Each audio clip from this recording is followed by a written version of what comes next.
Buenos días. Es el miércoles y son las 12. Hello, everyone. It's Wednesday and it's 12 o'clock, so it's time for our second community Spanish of this week, broadcasting every Monday, Wednesday, and Friday at 12 on Rola Facebook Live. In addition to our adult Spanish classes, we also have community French going on Tuesday and Thursday mornings at 8:30, and community Mandarin going on Mondays and Thursdays around lunchtime at 12:30. And in addition to our adult programming on Facebook Live, we also have kids programs in addition to Instagram Live programming. So there's lots of new content coming out each week. One quick reminder before we get into our topic for today's community Spanish lesson is that our new round of classes is starting quite soon. So if you are looking to get into a new class coming up in November, the class schedule is posted on our website with all the levels, descriptions, schedules, pricing. It's all there. And we have new rounds of classes coming out every month, usually starting in the first full week of each month. So if you're looking for a class, feel free to always be checking into our website, and you can see the new updated schedules coming up for each month, and hopefully you find a good match for you. So that being said, let's get into our topic for today, which we are doing, continuing in our Repaso series, our review series, to go over some of the things we've been learning over these many months of being at home learning Spanish together. So today's topic, we're going to continue a little bit further on actually something we were working on in our previous video, which is practicing with ER verbs in the present tense. And we were doing some kind of simple translations as our exercise last video, but now this time we're going to kind of kick things up a notch, and we're going to be doing some translations that are a little bit more complex or a little bit more challenging, requiring a little bit more knowledge of vocabulary. And in this case, all of the words aren't going to be already on screen for you, which we've done in some previous exercises where we are able to have like a vocabulary bank or the things up in front of us so we can refer to that. But in this case, again, I'm going to be pushing more on your knowledge to remember some of this vocab, whether it's a verb vocabulary or noun vocabulary, as things you need to translate these sentences. And so we're going to be doing some of this practice together as we've been doing in our Repaso. And then I'm going to post an additional exercise up on our website. So if you would like to continue to work on this more, get more practice, or if you would like to share it with someone else, you're welcome to look at it there and share it along. So let's get into our practice for today. Okay, muy bien. So as usual, I want you to be as make this as interactive and participatory as possible. So you're welcome to put your own answers to these translations in the comments below. So escribe tus respuestas en los comentarios abajo. So as I go along and do these sentences with you and go over the answers, I also want you to share your answers with me. And so you have a chance to share them first before I post my answer, and we'll see how well you're doing on these translations. So let's get into it. So we're going to do these siete preguntas, these 7 questions together, and then I'm going to post the remainder of this exercise up on the website. So if you want to get more practice after the video, you're welcome to go check out that exercise there and to look at the worksheet, or if you want to review the previous videos that I've done on this topic, you would find them all there on the website page, where you can find links to all the videos we've made so far. So, okay, so let's get into it. So, número uno, we put the books in the backpack. So this one, we do have one vocabulary word given to us here, which is mochila. Okay, so we do have a little bit, a teensy bit of help on this one, but the rest of it, we need to do the rest ourselves. So we put the books in the backpack, and we're keeping in mind that this exercise is to practice ER verbs. So all of our translations are going to involve ER verbs. So just keep that in mind as we go ahead. So again, número uno, we put the books in the backpack. So starting with we, this is going back to something very simple, right? We need the personal pronouns in Spanish, which I've done several videos about before. So again, if you need that little review, feel free to check out those links on the website to look at those previous videos. But for now, I'm going to forge ahead and assume that you do know this information already, as this is a review series, as I mentioned. So I'm kind of operating on the idea, on the premise that you have learned these things already, whether with me or in another Spanish learning experience. So for we can put either nosotros or nosotras. We don't have enough information from the English to tell if we should use either nosotros or nosotras, because in English we don't specify the gender of the group of people that we're describing here. We just say we. So it could be an all-male group, it could be an all-female group, it could be a mixed group. We don't really know. So we can use either nosotros or nosotras when we translate this into Spanish. Now for my translation, I'm going to use nosotros, because that covers 2 out of those 3 cases I mentioned between a male group, female group, and a mixed group. So I'm going to use that as my default, but you're perfectly fine to translate it with nosotras as well. Okay, so nosotros. And then we need the verb to put. Now, in this case, there is a verb poner that we could use, or we could also use another verb. Meter would be another one we could use in this case of talking about putting an object in somewhere. So I'm just going to use meter in this case. So nosotros, and then we need, this is the key of this exercise, is practicing with the ER verb conjugation. So we have to rack our brains for those endings that we need to go with the nosotros form. So we start with meter as our infinitive. We're going to cut off the ER ending as we always do, and then add the ending goes with nosotros, which, as we should have learned by now with all of the review we've been doing, is hemos. So we get nosotros metemos, and then we need the books in the backpack. So here's where we need some vocabulary. So the books, which is this one is hopefully a word that you will note, and it's a very popular, very commonly used word, is libro is for book, and we want to say the books, plural. So we want los libros, okay, in the backpack. And then mochila, we can make an educated guess based on the A ending that mochila is going to be a feminine word. So that means we should use the word la for the, because we are describing mochila, which is both feminine and singular, just one. So we're going to use la. So all together, we get nosotros metemos los libros en la mochila. Nosotros metemos los libros en la mochila. Okay, excelente. On to número 2. I break my watch. Oh, sad. I break my watch. Okay, so now instead of using nosotros for we as we did in the previous one, this time we're going to be using the I form or the yo form. Okay, so we'll start with yo, and then to break, here's where we need a more verb vocabulary. The verb to break in Spanish is romper. Romper. Okay, so now we have to change romper, which is the neutral basic form, to make it specific to yo. So just like we saw that with nosotros, there's going to be the hemos ending. With yo, it has its own particular ending, which is going to be o.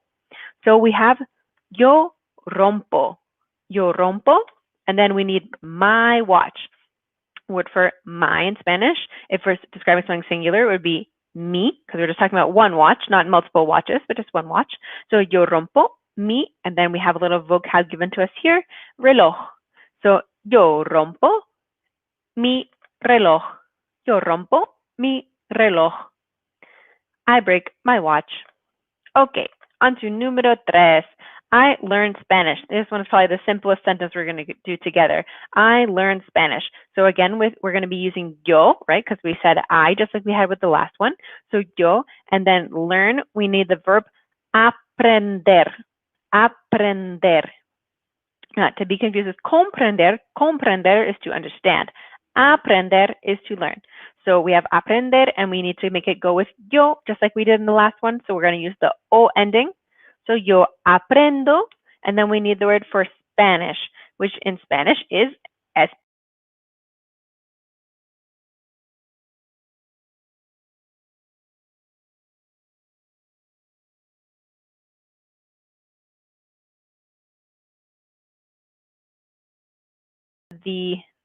Sorry, the small technical difficulty.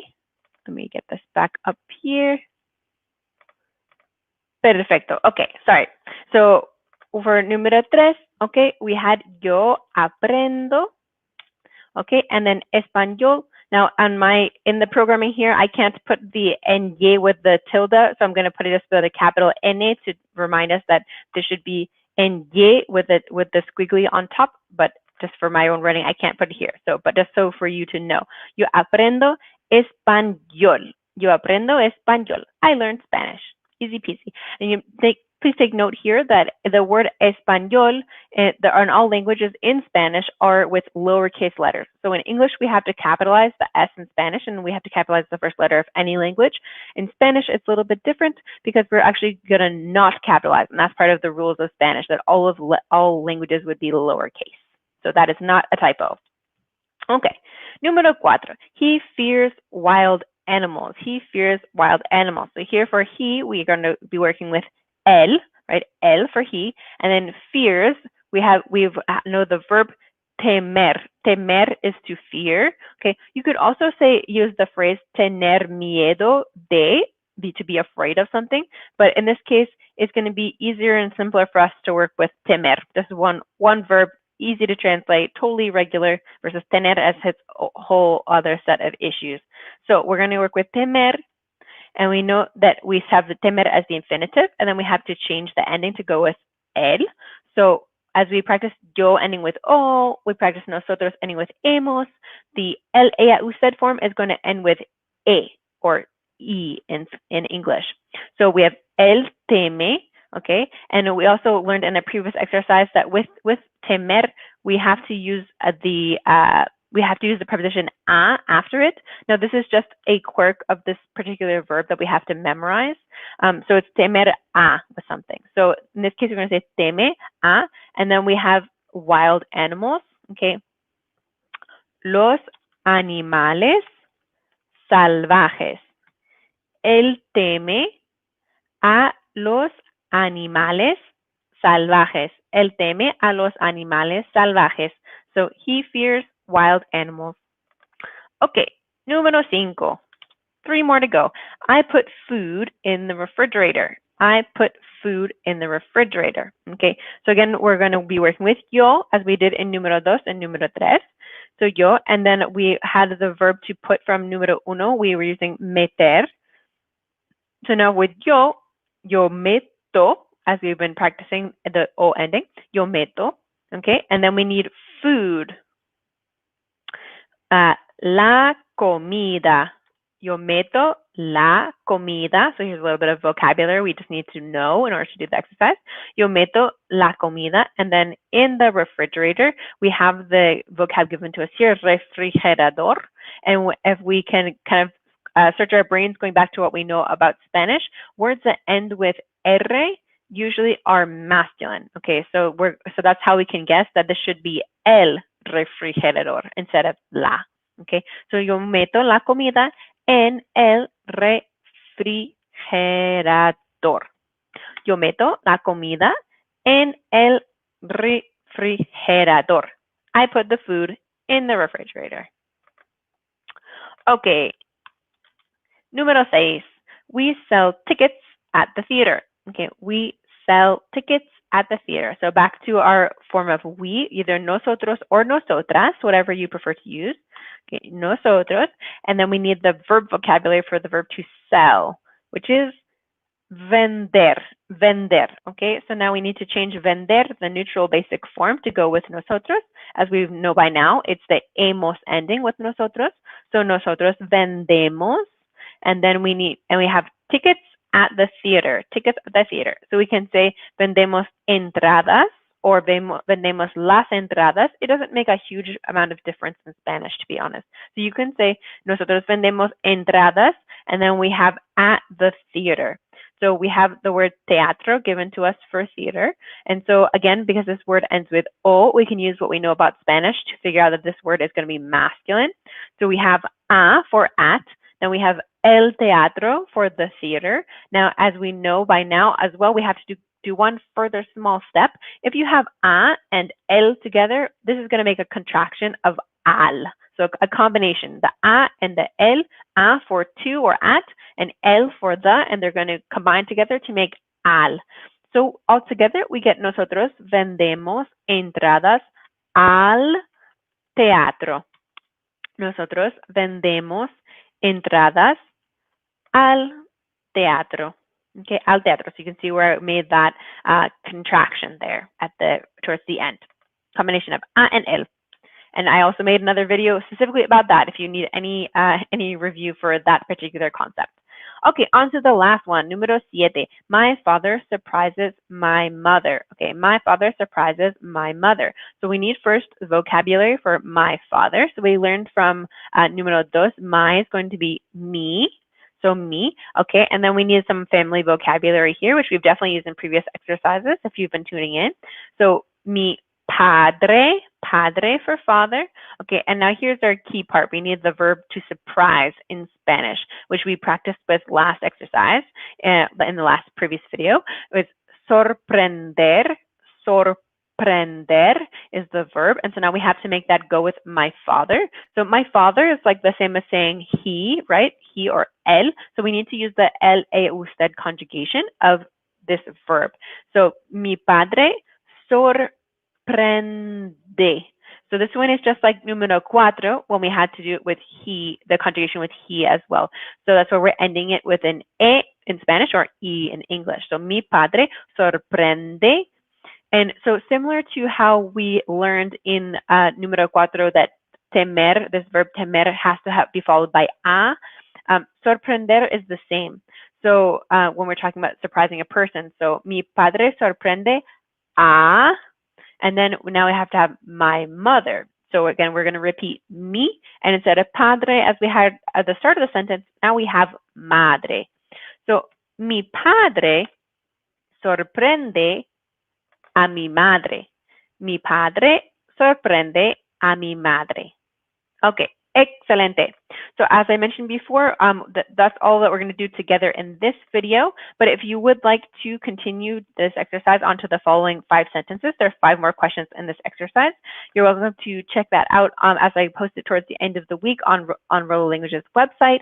And you can check out there not only this additional exercise, but we have video links to all of the previous videos we've done for all of our community programming. So there's like hundreds of videos there of all different kinds of topics, lots of different practice worksheets. So there's bound to be something that you can find useful if you need a little bit of extra help, or if you think it might be helpful to someone else. You're welcome to share this around. These are free community resources, and we'd like to share them with as many people as possible. So you're welcome to pass along the link to the website too.